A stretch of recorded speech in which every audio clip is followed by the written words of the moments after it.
All right, good afternoon, everyone. We will go ahead and get started with today's meeting of the Grant County Public Safety Operations Center Policy. Day September 14th, 2022. We'll start with the approval of the minutes from last meeting provided by Chief Haley, Marion Police Department. So moved. Motion by I'll Director Ashcraft. That was you, Scott? Yeah. Captain Haley was second. Any other comments, concerns? All in favor? Opposed? Motion passed. Thank you. We'll go into reports with Director Hicks. Employee update, we had a trainee resign from the program, and then we had a full-time dispatcher resign as well. That was effective yesterday. I do have 21 applications / resumes. Those have been provided to my training officers for their review. Hoping to get those reviewed this week for Spur next, and then start the interview process shortly after that. I currently have 2 trainers that are ready to go.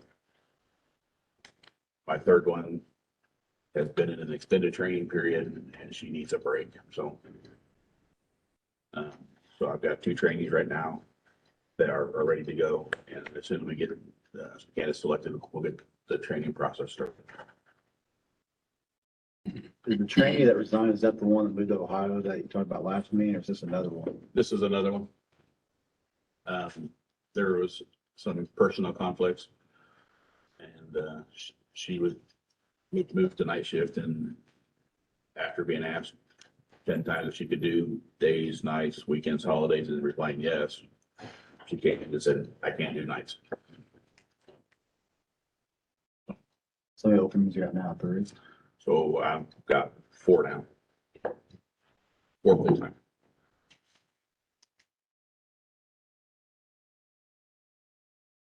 Any other questions for Director Hicks? Okay. I'm just going to do this under Al. So tower project updates with Pyramid. We did have a tech meeting this afternoon. We did get updates from J&K, which they are out there testing as we speak. They're driving the county, testing the VHF signals. And I've been able to hear them, so sounds pretty good. There are parts of the county I could never hear before, so that's encouraging. But they are finding some weak areas, those kind of things. As far as the towers themselves, Kevin and I, 2 weeks ago, yesterday, we did meet with Pyramid. We went to each site in the county with them, walked them through a punch list of items that need to be addressed and corrected. To date, that still is not complete. So we did have a conversation with them today. They did have a representative at the technology meeting. So the plan is that their folks will be here tomorrow on site, making some of those corrections. There has been equipment ordered and parts ordered for some of the huts that still have some major concerns that we're not happy with yet. So that's ongoing. We'll continue to try to work with them and make that happen. I know the commissioners have had some dialogue with them as well, and without getting too far out there, the process is we're working through it at this point, trying to make sure everything is up and going. But that's not held us back so far as getting radio testing, the actual communications part of it working. So we're making progress there. The 700 and 800 megahertz, or the 700 megahertz side of the system is working and functioning as expected. The entire system has actually been powered up for a few weeks now. Yep. So there again, progress being made. Encouraging there. Was there any water in the huts following the rain over the weekend? I did check. We talked about that at the technology meeting. There's no reason for me to expect that it was dry, because nothing has been done to correct the water situation, so, I'm sure that it is. Every other time we've checked it, it's been wet. Pyramid is aware of it, and the plan is to replace the door at the upland site. And the door's been ordered, they tell us. Hoping they follow through with their part of that. Is there anything on the ground in those, or is everything elevated? It's just the condensation over time or? Yeah, everything is elevated. The actual water in the floor is, water that's infiltrated, that's rainwater that's infiltrated. We did have some condensation issues, I think we've addressed and repaired, but yeah, everything is, on a standoff, so water would have to get several inches deep, which we hope it never does. It hasn't been at that point, but there's not supposed to be any water in there. That cabinet should be dry at all times. Am I missing anything there, Kevin, or Kevin and/or Daryl? Like I say, the report from J&K was favorable. They're moving forward. We are having some issues with identifying radios. So we will be reaching out again to all of the agencies, law enforcement and fire. And we talked to Brad this afternoon, Brad Daly, who's online. He did provide us with a pretty good list from the fire departments in the county, but we have to identify those radios. So we know who's on the system, who should be on the system, and what radios will have to be reprogrammed. Yeah. But we really need to make that happen ASAP. That could be a holdup in the next couple of weeks if we don't move on that pretty quick. The question came with identifying the radios is the official IPSC list, which is the state system that we're currently on, has us having 800 radios countywide, Oh, which seems like a lot, but if you talk about all the agencies, prosecutor's office and probation and things like that, Taylor University, IWU, is not really that much. But Adam with J&K, his concern is a lot of those radios have probably been sitting on the shelf for a while and maybe not even been being used. So we don't want to mess up our system and put radios that aren't going to be used on the system. Why? Why do that? So we want to get a really good, complete, concise, how many radios we have out there. I think I forgot you on the list. Did you get the list? Okay, I'll send you one. All we're asking is that you go down the list that we have. We know some people got new radios or replaced some radios or maybe bought newer radios, and it should be on the IPSC list. But if you've got some that are just sitting there that you're not going to be using anymore, get them off that list. So I'll send you one. the other part of that is we paid for the programming, so we want to make sure that we get that done now. Well, it's still on J&K's hook, not ours. And we know there's radios that need to go away. Some haven't been used probably. Some probably already in existence anymore. We need to identify those. You sent the list to David also for his? I believe so. I know when I was trying to get my new radios, there's an issue. They were missing 3 that haven't bounced off the tower. Who knows how long? And I think some of them on that list are affiliated just generically to Marion Hospital. It doesn't say whether the, security or EMS. So I know he had one truck radio that's been sitting in a garage for like a year. Is that 0425? I don't remember which Because one. I programmed a radio for him a couple weeks ago. Stephen is right. It was 425. Thanks, David. David, did you get a list for me? Or do I need to send that to you as well? I don't believe I received the list. I'll send the IPSC list to you as well. Okay, thank you. Is the paid programming for all of those that are on the IPSC list? Yes. And regardless of whether it's Motorola or Kenwood, we have the keys, and the agreement was that J&K would program. We should be able to affect any radio that's out there currently. The other thing is, we're just gonna have to draw a hard line at some point and say, look, if we don't have your radio listed, it's gonna be shut off. And that's not a good situation for anybody, but, that's why we're really trying to push the effort now to make sure we are, When that time comes, would there be a list of radios that are being shut off? we can do that. Yeah, it would be fairly easy to do that simply because the list that we have, we can just go through and the ones that are on the system can be one color, the ones that are being taken off can be another color. Right. Well, I was thinking, in case somebody had one that wasn't working and they called and they said, why is it not working? If it's on the, we can check rapidly. I've located it. And here's the thing, hopefully we won't, but that will help us to identify radios that are out there that aren't supposed to be. And fired in or something like that. They'll be bricked. And Squawk, we don't know who it is. Hate to be that way, but we have to protect the system. We've invested too much money and time in this to jeopardize now. Questions, concerns on that? Anything else? We did get PO tones for Marion Fire today, is that correct? Yes, we did. So, That will help with that situation as well. and that was to alleviate any possible interference from the Ballinger site with Muncie Fire. Okay. I don't think we currently have an issue with where our repeaters are now, but when we put Marion Fire on the upland site and the elevation, we were afraid there might be.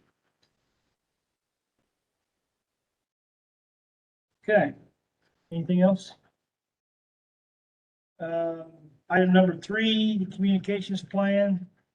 We basically were item number 7. We're still working on that, so really nothing new to report on the comp plan. Unless somebody else has looked at that and seen an issue that we need to address. Your original email was 7 and 9. Did you get 9 figured out or do we need to look at 9 as well? It's a good question. If so, I'll look at 9 as well too. Okay, let me take a quick look. I don't remember what one was.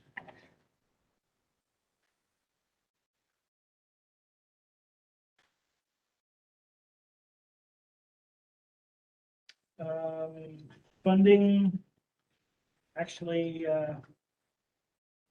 I'll run through that and I'll involve the commissioners with that as well. When we talk about funding, that's really more of their responsibility than ours, but. And they may decide that they don't want that in that part of the plan, that's fine. Questions on the comp plan? Okay, new business, leadership classes. I've located an introductory level leadership class hosted by DHS in Richmond, November 15th, 16th, and 17th. I would like to attend that class if possible. You ask for permission? I am. We can deny you, but if I can, I would. We can certainly put that to a motion if somebody would like. Make a motion that we allow Director Hicks to attend the class. Chief Bailey makes a motion that we allow Director Hicks to attend. Second. Second by Daryl. All in favor? Opposed? I have a question. Why do you have to ask? Everything I've ever done, I've always asked, just to cover my bases. I think stuff like that as vacation reports would just be something to the commissioners. Yes. In fact, that's my next item to kind of speak to a little bit. So we know, and Kevin, I've had some conversation, and probably some of you others have too, with the constant turnover of personnel. It's not, it's the way of the world, it seems like these days. And it's not just our dispatch that has these issues. a couple of the things we've talked about and maybe how we can or should, as a board, assist in that. So I did reach out to Justin Sadoff yesterday, the county HR guy. So we had some conversation as to what role this board plays in that. And really, in personnel issues, we do not. That's strictly HR and the director to work through that. Policy as far as procedures and those kind of things, that's the role of this board is to help with that. And with that conversation was, we know we still don't have a good county handbook for employees, particularly the dispatch employees. And we certainly owe that to them. It's frustrating. And you don't know what the rules are, the rules seem like to change. That's not fair to them, and it has created issues.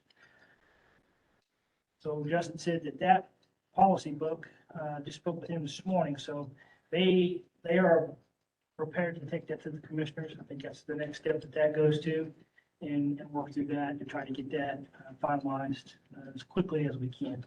It's been in the works for some time. This board or HR? HR will do that. Personnel issues, we really don't have a role in The policy book for here, For the entire county. for the county employees, correct? not specifically for dispatch. Correct. Well, they've been, Well, they are county employees, so they will be affected by that. But don't they, since they're 24/7 employees, do they have a little bit different policies or something? Do we have to, that I they would have hope. to be included? I would hope, and that's. So- yeah, probably just- So that was something that Annie was working with the commissioner's office on prior to taking over. So she's taken some things that are in the sheriff's department's policy handbook that pertain to us dispatchers and our 24-hour operation. And those are supposed to be incorporated into the county handbook, which covers all the employees employed by Grant County, except for those at the sheriff's department. the county handbook has been a work in progress, unfortunately, for several years. Mhm. They did hire a firm, 50,000 out of Muncie. And if you have to work with that book, there are so many incongruities, there's so many inconsistencies in that book. It really does not apply. It really, it is a fiasco. And so for the last few years, they keep saying they're gonna update it because the one county book should make allowances for 24 hours as well as, well, in our case, 12-hour shifts as well besides them, but it seriously needs to be addressed. Yes, so we had some conversation, Justin and I did. So at some point, and we knew by merging the way we did and brought employees from the city, from the sheriff's department, from other areas. They all had, there was some stuff that they were, I don't want to say grandfathered into, but they were still falling under some of those other rules and policies. At some point, they all need to fall under the new and be consistent in what we do and how we do that, so. We'll have to move. Justin's moving forward with that, and really this board, I don't want to get into that a whole lot, it's not really our role here to do that. And I don't know if this can be addressed, but is there consistency now? Are like the old sheriff's department employees, the old Marion City employees, are they earning time, comp, vacation, whatever they get? Are they earning it the same as their new hires? So everybody earns the same. Except for the vacation time and stuff, because the sheriff's department was all just broke down in hours. And the county handbook is broke down in days. But that hasn't been switched over to new, or so your grandfathering still the old sheriff's department employees? Well, first of all, part of that was approached some time back when they did make a determination of one of the meetings that they are county employees, not sheriff's department employees under. But on the hours, that can be a 7-day or a day is 7 hours, so the vacation time is just number of days times 7. That was the interpretation of HR sometime back. So See. there's, And in my interpretation, a day is 12 hours for your for department. my No, department. well, For me, it's if you 7 hours. read the handbook, it says, you know, oh, the only time it pertains to that is to holiday in which it be given. We were advised back with payroll, you had to, was 7 hours regardless. And if they wanted to take more than, they wanted to take 10 hours, they want to take 20 hours. So in other words, they take, if they're working a 12-hour shift a day off, they simply take 12 hours of the 7. That was the interpretation given to us, Even when they're on a 12-hour shift? even if you're on 12-hour shift. Because we have 4 on full, and their vacation time is 7 hours, even though they work a 12-hour shift. That's an HR decision, Yeah. right? So we're going to defer to, Right, well, that's gonna say, that was the interpretation by HR given to us. The handbook says days, my employees are 12-hour days. So that's where I am at. My concern about questioning that is we don't want animosity for the new hires versus the. That's why the county needs to get this handbook in place. Right. So we can curb those. Right. It all comes back to that, because you can't And- enforce a policy that isn't out there. Right, So right. We need to start with that. Yeah, okay. The other thing is, I just would caution that, you know, we made a statement several times, I don't know, the board, and whatever. I'll take the heat for it, I guess. We have made the comment several times that nobody should lose anything out of this merger, and so we'll have to be careful with that. And that's Justin's situation to deal with, so I agree. We defer to him, but then. well, they promised that from the very beginning, Exactly. from the people that were in charge. Yes, Yes. that's what I'm getting ready to say. So that didn't just come from just this board, that came from the people that were actually in charge. Well, yeah, it was even before this board was in place. Correct. We went to a couple meetings that they said that is absolute. They will not lose any. Well, I'll withdraw the comment that I'm taking heat for that. Well, No, no. but then you get into the problem they're gonna have to deal with. That would only be for those that are grandfathered over. They're gonna be different than the new ones. Well, but here's the thing, okay? It's not something we need to worry about. Right. Justin and quite honestly, our fabulous commissioner over there can wave a magic wand and get it done. It's on his list. And I will be getting with Justin probably tomorrow. So There's just been discrepancies where. Absolutely. And honestly, Especially when you bring everybody I together. think we owe that to the employees. I mean, you don't know our employee handbook, and it's not somewhere in black and white that we've all agreed to. And I think anything that we would come up with, we would bring it to this body for an approval from you on the policy that we would come up with, make sure it's within those standards. That's what I would charge Justin with, if that makes sense. most handbooks operate on a 7-hour workday with 1 hour lunch. And people forget that there are 12-hour shifts and, With no lunch. right, 24-hour operations that doesn't apply to. And there always needs to be something carved out for those groups of employees because they're working holidays and weekends when the others are not, quite honestly. And so they should accrue their time and get different benefits based on that. Our dispatchers are first responders, our paramedics and our EMTs are first responders. I'm sure other counties have this in their handbooks as well, so I'll ask Justin if he could maybe reach out to some of his colleagues and just see how it is written in their handbook.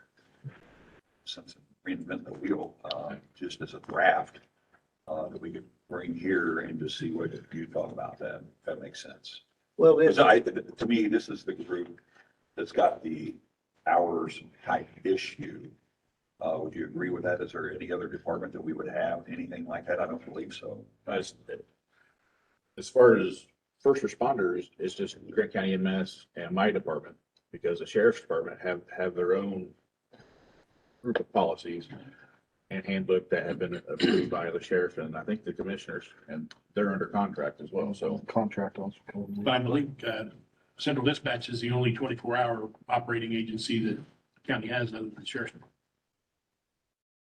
Well, policy book not only protects the employee, but it protects the county as well. Absolutely. You can't enforce a rule if you don't have an explanation of it that's agreed to. Yeah, and you can't defend the rule That's exactly. unless you have it in black and white. So I would think we need to get something in place. Probably as soon as possible. Okay. Stirred that pot. Move on. It did stir it. All right, the only other thing that I have is we did have an after action report that, from an incident that occurred in the city and did follow up on, so, they're again doing due diligence. It's unfortunate that sometimes information gets put out to the public that doesn't have all of the facts along with it, and I know law enforcement deals with that daily. We did do our part, both as a board and as responding agencies and dispatch. So there were issues identified. There were also very, a lot of things identified that were done well. And unfortunately, the outcome of the incident was still tragic, and nothing that we did right or wrong had effect on that, unfortunately. So, but the county and dispatch and the agencies responding did everything that they had to do. After action report. Public, other than the fact we did mention it last month that we were going to do it, so I just want to follow up and see that that was done. Close that out. Questions or any other new business? So any lessons learned from that after action report? Yes. Okay. I think the big one takeaway, I'm sure not will surprise anybody, but, communications at big incidents is always, it can always be improved. There again, each of the agencies looked at that as to what they could do. The other big thing I would say is probably, Chief Kevin, the other big thing was staffing in the dispatch. It was chaotic. And when big scenes happen like that, they are. 3 people were on duty that night. 3 people is not enough in dispatch. And it was clearly spelled out. Nobody was sitting there doing nothing. Everybody was busy. Everybody was busy doing their job. So there was an oversight. Was that seen or found in the after action report Yes. on proper agencies being dispatched within Yep, the absolutely. required time frame and coordinated efforts, Yes. right? Okay. Yeah, I would say, honestly, the biggest takeaway that I think we can improve on, one is personnel in dispatch. We can do a better job there. If we can get people hired, that's a Sure. The other thing is interagency coordination. Been a problem for 33 years I've been doing it, and it's everywhere you go, but we can always improve. We identified some things. That's what after action reports are for, and that's. Solutions to the problems? Have those been considered or? I can't say. Okay. If you want to speak to that, they can, but it's mostly training issues. Well, training and equipment. Honestly, I think there again, our communications system is what it is. We hope to improve upon that when we launch the new system as well. So some equipment, whether it would have been used or not, that's a training issue.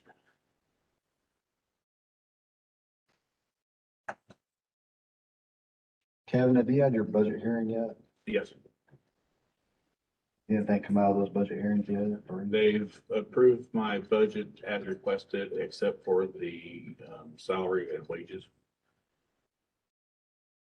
Do that November, December, somewhere around there, I believe. what about the amount of personnel?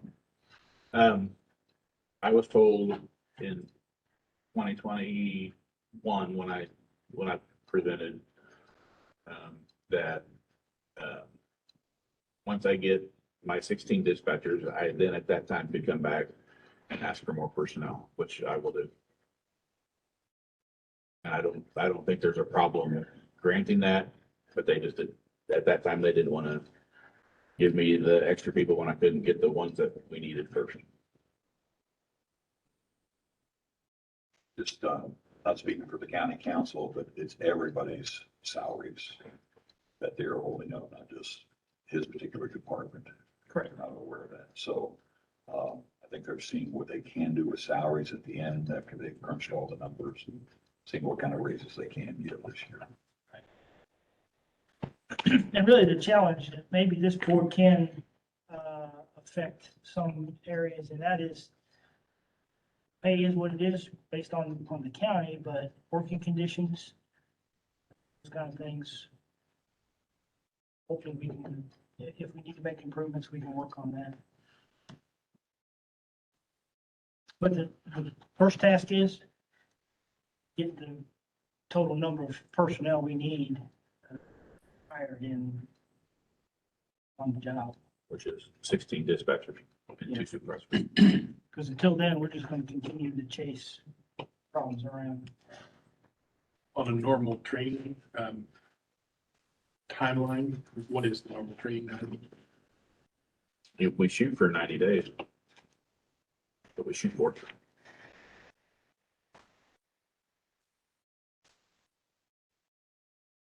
But again, I'm still learning stuff, so, I was just thinking if somebody. it's roughly 90 days. Yeah. There's something we can do for you, Kevin, or the dispatchers, from a board perspective. It's just, what I don't want to do, one, I don't want to micromanage. You run your department how you need to. But I don't want this board to not play a role if we need to, or step in where we need to, because I think first director go around, we didn't know what our role was completely, so we were running too, but we certainly want to make sure that we're supporting the effort where we need to be.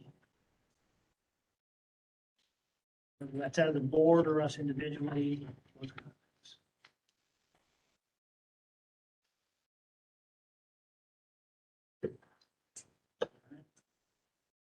Anybody else? New business. Yes. I got a question. When, have you had a review? No. Have we? Okay. How long have you been here? August the 16th of 21.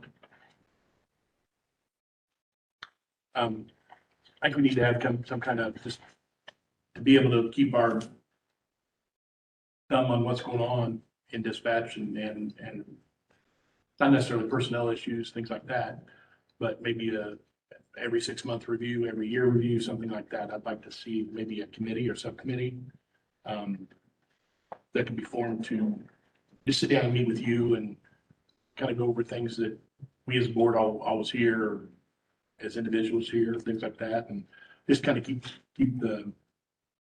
us in the loop and be able to keep you in the loop of what's going on, things like that. I'm okay with it, but as you all know, my phone's always on. You can call me anytime, and if you have questions, I'm always willing and open to talk. So, yeah, whatever. We have done the EMS policy review or operations review, I think we call it, with Marion General and Grant County EMS and dispatch. We've been doing that, 5 or 6 months. yeah.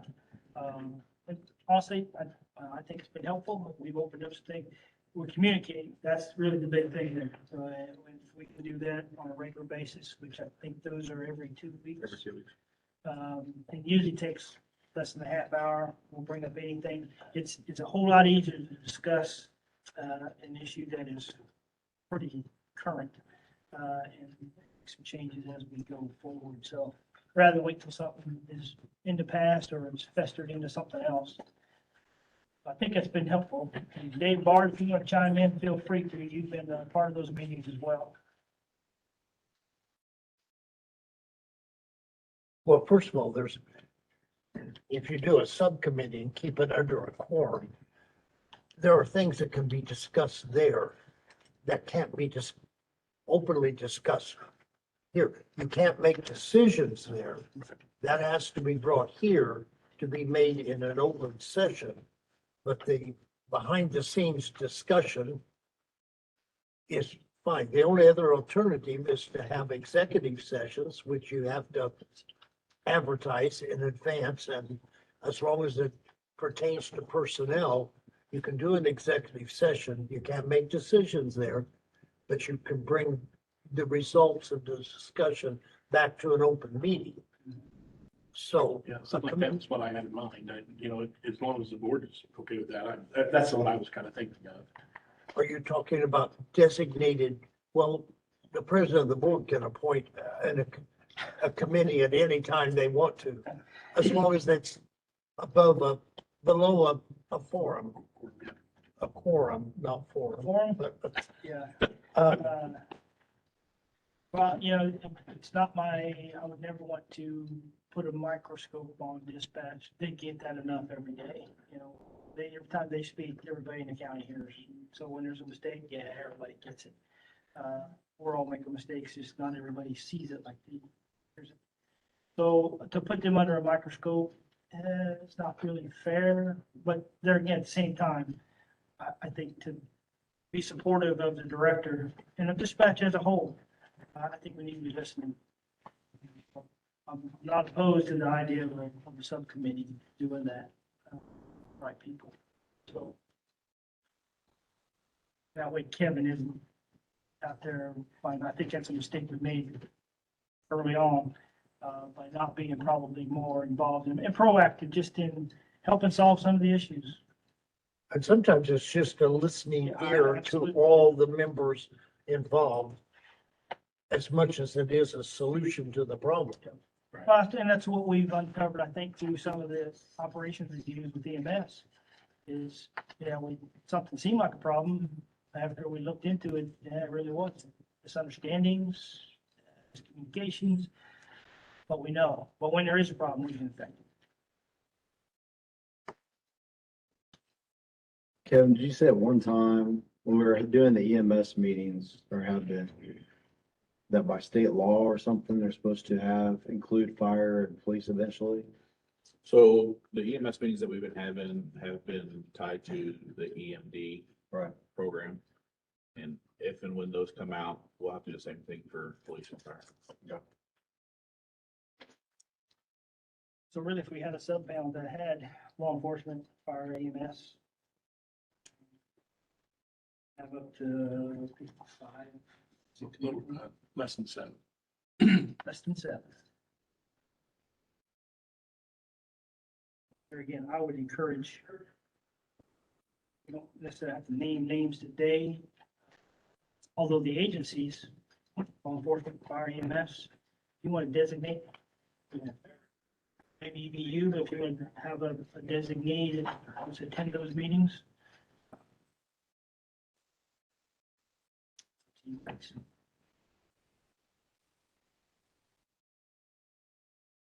I can't make a motion. Are you talking about just expanding what we have already been doing? I think so. So you can add to that. You don't need a motion for that. You're chairman. Well, it's easily done then. What we'll do is, we'll send an invite to board members. It can be a board member or it can be their designee. I mean, Yeah, that's what I said. You guys have somebody in mind that's wants to attend those. And really, a couple things. So we will make sure that your agency will be represented and any dispatch concerns are being addressed. Same time, that feedback, well, that open line of communication is helpful. So we'll send out, we usually send out the invite, right, you can add Marion, Sheriff's Department. It's fine. No, Fire Department.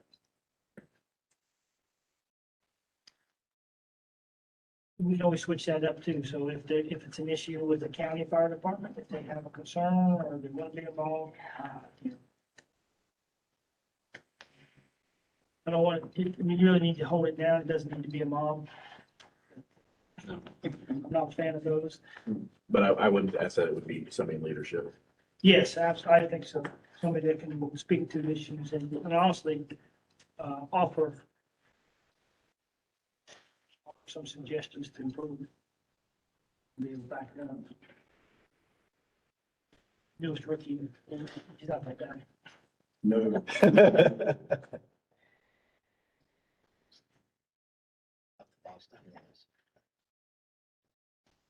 Anything else under the new business? Think periodically, we had the after action review on the one incident. I think we look at future incidents every now and then, pick an incident and do it again. We can start seeing if there's improvements or we're still some areas that need to be addressed from time to time. I think doing those don't always have to be such a tragic incident, but something that a large incident, look and see how we're doing, especially when your 4 or 5 agencies are involved in response to see how we did communication wise. No, I agree. Particularly with the new system launching, we have new tools available to us. So there again, how we use those and how we use them effectively, that's new to all of us. Actually, was in Madison County this morning, had a conversation about incident management of large scenes like that and how they do it. So we'll have we'll have more tools available to us. Hopefully we can our advantage. Really, truly make scenes safer for everybody.